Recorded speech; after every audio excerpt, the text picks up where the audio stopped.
Selamat pagi teman-teman semua.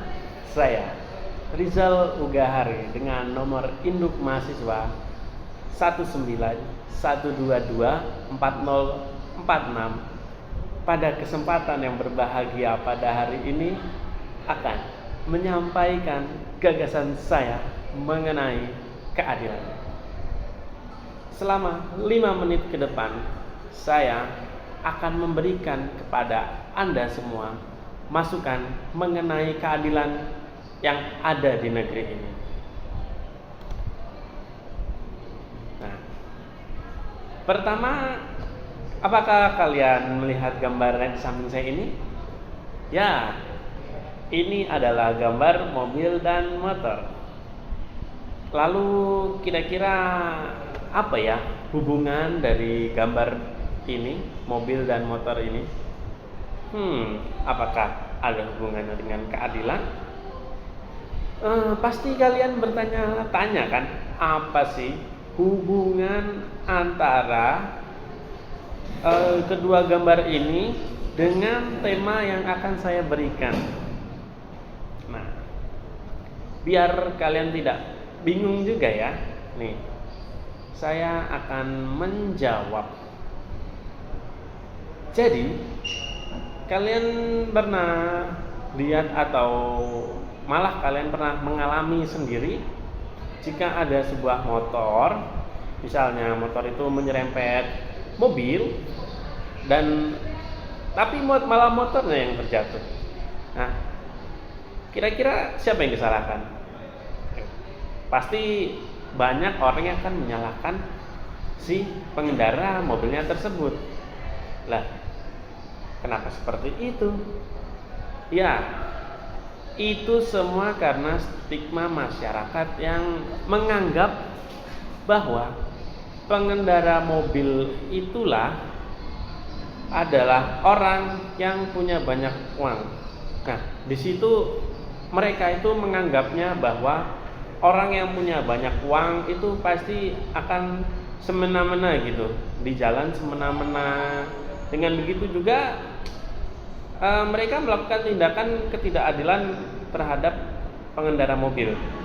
Jadi masyarakat atau para pengendara motor pasti kalau ada apa-apa nyalahin pengendara mobil, bukan tanpa alasan. Lalu ada pun bunyi sila kelima di dalam Pancasila adalah keadilan sosial bagi seluruh rakyat Indonesia.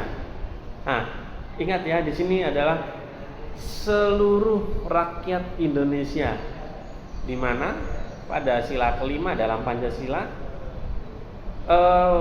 dari pendahulu-pendahulu kita, para pejuang-pejuang kita mengharapkan bahwa masyarakat Indonesia memiliki keadilan gitu. Nah, ini saya tampilkan ada 2 headline berita. Headline berita ini bisa jadi memungkinkan membuat masyarakat sendiri beranggapan bahwa orang kaya semena-mena. Nah, kita lihat di headline pertama. Di headline pertama dituliskan Mahkamah Agung potong hukuman 22 terpidana korupsi. Nah, lalu kita lihat pada headline yang kedua, vonis nenek-nenek Asyani lebih berat dibanding koruptor. Aduh. Kalian tapi tahu kan kasus nenek-nenek yang ngambil ranting-ranting yang berserakan yang mungkin tidak dipakai lalu ditangkap dan divonis? Ya. Kalian kalau ngikutin berita itu kalian pasti tahu kalau hukuman yang dialami oleh nenek-nenek itu yang divonis oleh hakim adalah hukuman yang lumayan berat karena hukuman penjaranya sampai bertahun-tahun. Nah, tapi kalian bisa lihat di headline yang pertama bahwa koruptor atau orang yang mengambil uang rakyat, mereka oleh Mahkamah Agung hukumannya dipotong. Tidak hanya satu koruptor, tapi langsung 22 terpidana korupsi yang dipotong masa tahanannya.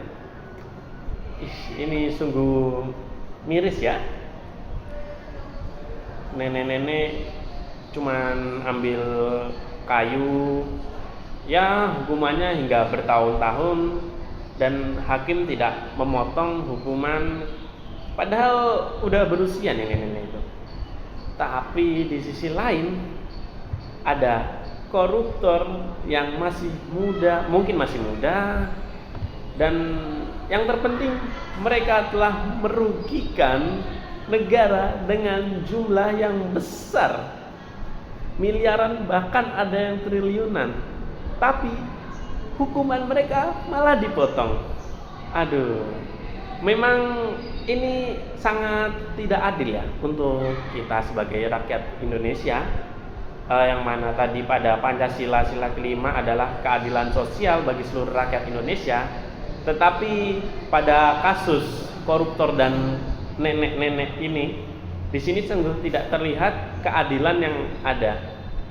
Bahkan nenek-nenek ini tidak merugikan negara. Nah, tetapi kita harus memulai dari lingkup yang kecil dulu nih, yaitu lingkup keluarga. Nah, pada lingkup keluarga berikut saya tampilkan adalah sikap yang dapat menjunjung tinggi keadilan di lingkungan keluarga. Yang pertama, ini ditunjukkan kepada untuk para bapak atau calon bapak. Yang pertama, menjadi kepala keluarga yang bertanggung jawab, mengayomi serta melindungi. Nah, yang kedua ini untuk anak-anak atau misalnya ya kayak kita ini, kita harus menjadi anak yang tidak sungkan dalam menjalankan setiap kewajiban. Dan yang terakhir ini biasanya agak sedikit sulit ya. Yang terakhir adalah tidak membeda-bedakan sikap antar anggota keluarga. Ayo, siapa yang di sini kalau misalnya ada apa-apa, misalnya ya di keluarga, aku nggak mau ngobrol sama kakakku, atau aku nggak mau ngobrol sama dia karena aku lebih nyaman sama adik misalnya. Nah, itu jangan sampai seperti itu. Pokoknya kita tidak boleh membeda-bedakan sikap antara anggota keluarga. Waduh, tak terasa sudah 5 menit berlalu. Izinkan saya mengakhiri pertemuan ini dengan sebuah pantun. Apakah kalian siap mendengarnya? Ya. Aura kasih makan teri. Terima kasih dan sampai bertemu lagi.